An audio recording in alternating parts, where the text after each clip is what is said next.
on January 27, 1774, a British customs officer named John Malcolm was tarred and feathered. I'm Noelle Kelly. And I'm Isabella Rigovito. And we're going to tell you the story on why.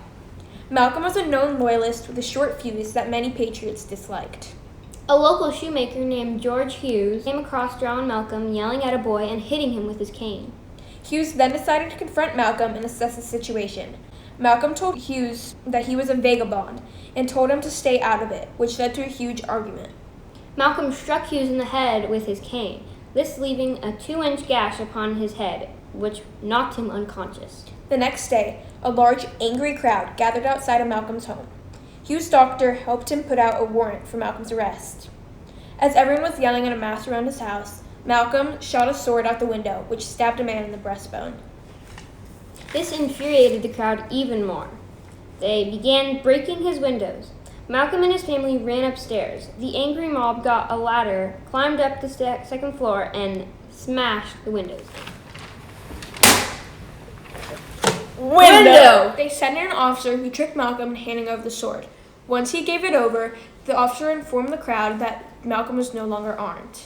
Everyone barged into his house and began to hit them with sticks. Then they put him on a sled and carried him out. They took feathers from the inside of Malcolm's family's pillows and grabbed a barrel of tar from the wharf. Then they carried him to the same site as the Boston Massacre. They stripped him of his clothes, dislocating his arm in the process. They poured tar on him that boiled his flesh. After the tar was all over him, they covered him with feathers.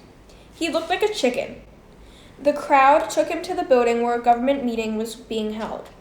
The rebellious crowd told him to curse the Governor Hutchinson, who was inside. He profusely refused. They brought him to the Liberty Tree, which was also where the first Stamp Act protest was held. Once again, he refused to curse the governor. They tied a rope around his neck and threatened to hang him. Malcolm begged them to execute him and put an end to this humiliation and mistreatment. They didn't. For 7 more hours, he was paraded through the city streets.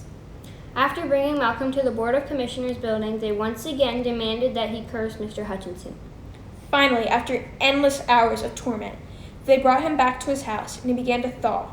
The tar came off along with chunks of his flesh. That's nasty. Yep. Hi, I'm Kyle.